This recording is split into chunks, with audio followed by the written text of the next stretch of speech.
This is the future.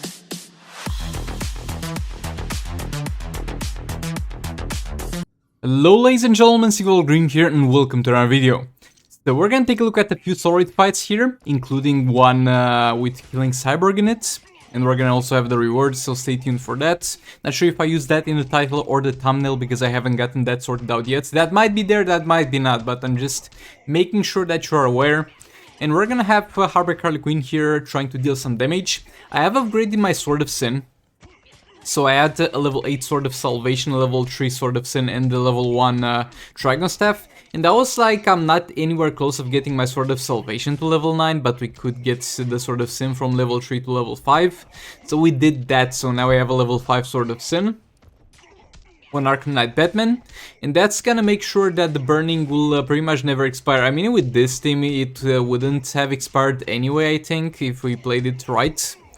But the burning never expires now, and we got slightly higher passive stats, and those passive stats are gonna take Harley all the way up to close to 2 mil damage on single dot values, and that's the highest I've seen on this account, unless you're obviously going to use Raven.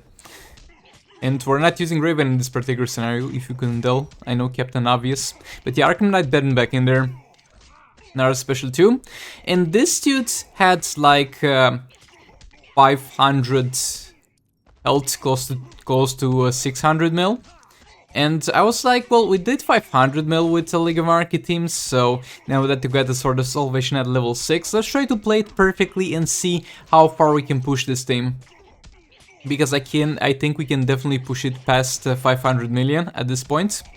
Again, with higher level artifacts we would still do far more, but we're getting some decent values already. Arkham Knight Batman back in, another special too. And I did build Arkham Knight Batman a bit too. I mean, when it's gonna be 500 mil damage values, the 500k he deals with his special 2 is gonna be 0.1% of the fight, and yeah, it's not that much, but look, he's doing a decent job here. He's doing an honest work. And yeah, this is gonna be a close one, as you can tell, considering the time that's left. Another special 2 in there. And the Harley's not perfect build yet, also, because her legendary talent, except for her legendary talent, she's perfect build. But her legendary talent is sadly not lethal attack damage, and that's what I've been trying to get. And I think that will heavily boost my damage with her, because I do have lethal attack chance on the build, because I do have a lot of artifacts lethal attack damage. So that's worth it. Not sure how worth it in this specific scenario, but usually worth it. And would be definitely worth it if I had the lethal attack damage talent. But yeah, over here I think I did a little bit of a mistake. Should have gone for the special 2, I believed it wouldn't be enough time for the animation to go through if I went for the special 2 at that point. But yeah, maybe if I gone for the special 2 I could have gotten a few more basics in towards the end of the fight and killed him. It was a very close one, sadly, and it's gonna be 569 mil. That's decent number, to be honest. Now we're gonna use the Bad Ninja thing to clean up Scarecrow here. We're gonna have the level 7 Beta Club on Bad Ninja Catwoman. We're gonna have the level 6 Sword of Salvation, the level 8, excuse me, Sword of Salvation, level 5 Sword of Sin on the other 2 characters. And we're gonna try our best, though I don't think there's any way this dude doesn't get killed here. And again, we're going to do our best to make sure we get a decent dot value and don't reset it until that dot value is expired, to try and make the best out of it, pretty much. Okay, that's that. We're at 6.7 mil dot damage, so that's a decent start to it. Again, not using any swipes in between my specials until that expires, because we want to take full advantage of it, because you never know how much it will be until you get lucky. And I did switch my build a bit with Catwoman. She had like 45% lethal attack chance previously, now she's got 60%, so I guess that's gonna boost her damage quite a bit. And I know the special 3 is gonna give me some lethal attack chance, but I think the special 3 of her kind of breaks the cap, so it's worth to have max out lethal attack chance on herself too. 9.1 dot damage, that's I think the highest value I've seen on Catwoman since I got myself a Beta Club, to be honest. Yeah, keep in mind I got Beta Club before it got after it got destroyed with one of the bugs fixes for it. Combo interrupting again. Re-engage the combo, super move in there.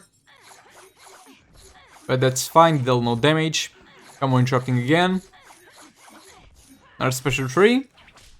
12 mil. That's quite a decent dot value for Catwoman. That's okay, we're fine with that. And with a lot of time left, we have finally managed to kill this. Now for the cleanup, we're gonna use Swamp Thing, okay? We're gonna use Swamp Thing versus Deadshot. 35 previously called him Deathstroke. We do have Red Hood in there in case we need a time extension. We're gonna have all blades on Swamp Thing. And we're gonna have Sword of Salvation and Sword of Sin on Red Hood. And we're only gonna use the Red Hood super move if we need to. I'm gonna use Multiverse Flash to build some combo. Super move in here because it's definitely worth it since it's a 7-star character and the boost you get from that super move is a lot.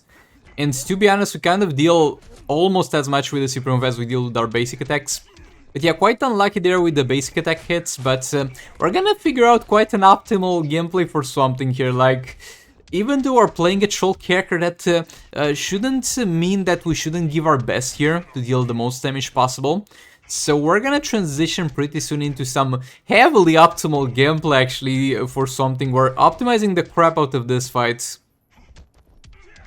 So his special tree is gonna have a very long animation. So that means you can tag in straight into a special tree, granted you have the necessary energy to do that, and then block 1 or 2 hits and tag out. And that's gonna be very damn optimal for him using the full extent of his special tree on 4 Oblate Sex. That's kind of the special power of Swamp Thing, how long his special tree truly is in terms of animation. And that's gonna be the gameplay that we're gonna do here. Building some combo with Flash and tagging something in there as soon as possible. As you can see, we're on 4 Oblate stacks for all the duration of the special tree. Just optimizing the crap out of Swamp Thing here pretty much. Boy. But yeah. We messed up a bit with the combo interruption there sadly and we lost our flow. But yeah, that was enough. And I think if we had the full time and the Red Hood super move, we could have maybe gone all the way up to 40, maybe 50 mil. But yeah, interesting Swamp Thing fight nevertheless. Now, getting into boss Cyborg here. We're gonna use Raven and Kinflant's Aquaman. Gonna have Sword of Sin on Raven, and that's obviously gonna help us with reducing his defense as well, as much as power draining him. We're gonna have Beta Club on Kinflant's Aquaman, obviously, and we're gonna have the Sword of Salvation on Dr. Fate for the passive sets. We have 5 stacks here. Gonna tag King in there.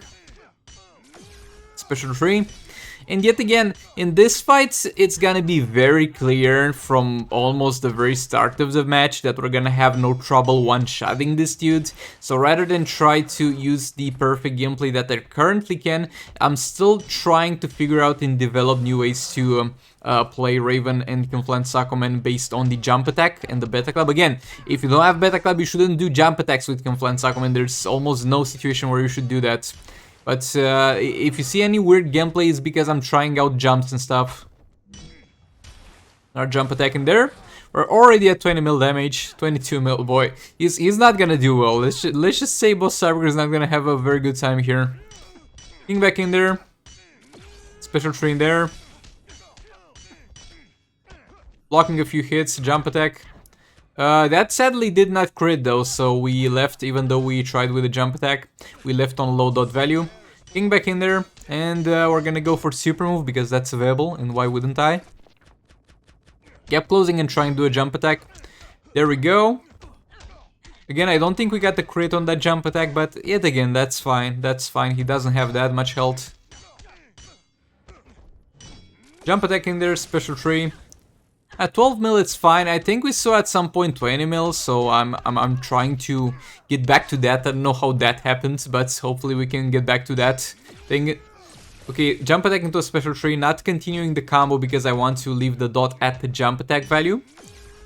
Jump attack into another special tree. Raven back in there to reset the darkness. There we go. Okay, we're gonna be able to easily block that. Kinflant's Aquaman in there, not the most fortunate tag, and okay, 26 mil again.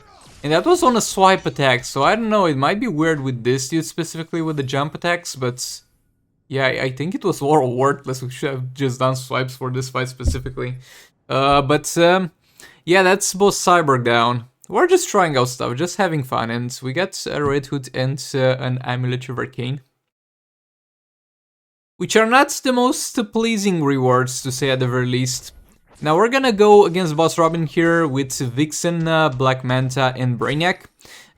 Again, Beta Club on Black Manta. We're gonna have the Sword of Sin and Sword of Salvation on the other two characters for the passive stats. And Sword of Sin specifically on Brainiac, because I don't think I'm gonna struggle with power generation, but I would quite like him to have an additional debuff effect, to have some burning applied in case he has some small amount of defense that might get into the way of our damage. Keep in mind, this is just 4-star Black Manta, and if I had a higher star Black Manta, I could deal tremendously more damage. So that's something to keep in mind. Black Manta back in there. Combo interrupting again. Brainiac back in. Special 1.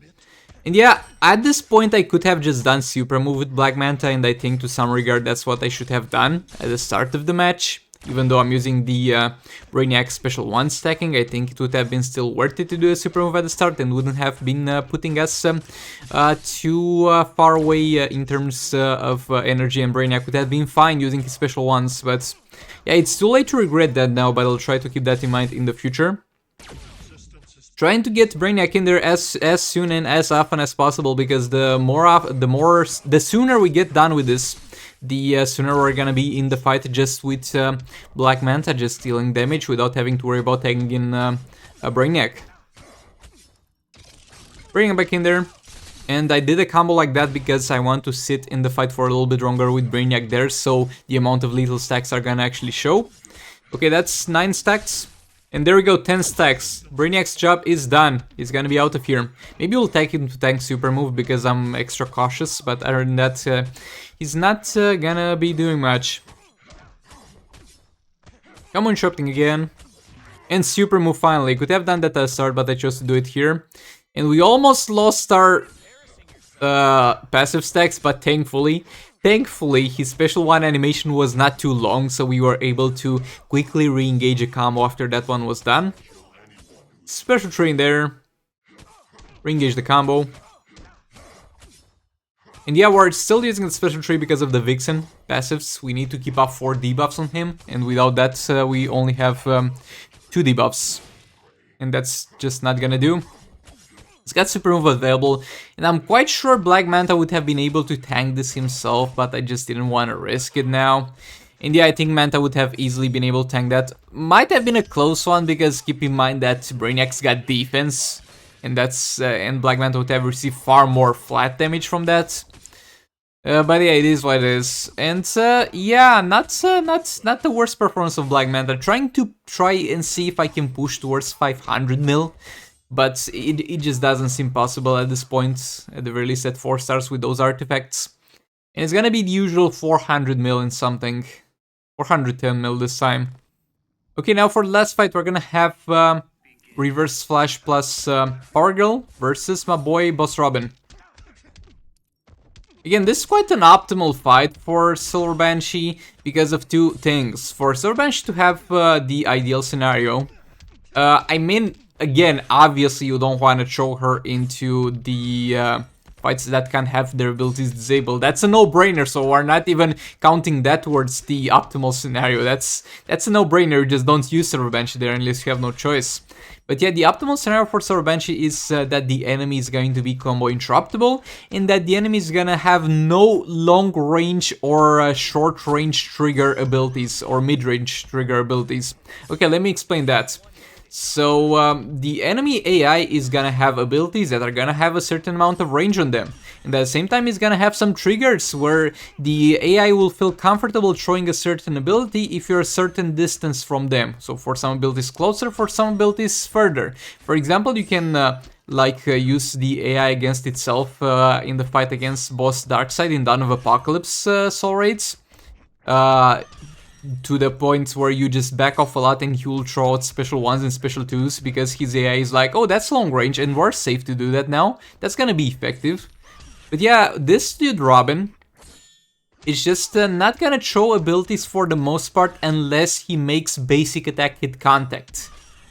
Unless he makes contact with basic attacks, And even when he does that, he's gonna not do that too often. But unless he makes contact with us, he's not gonna throw any abilities. Even though his special one, for example, could be thrown from the point where he lands with a jump attack and be enough reaching to damage my Silver Banshee and kill it, the AI is too dumb to notice that.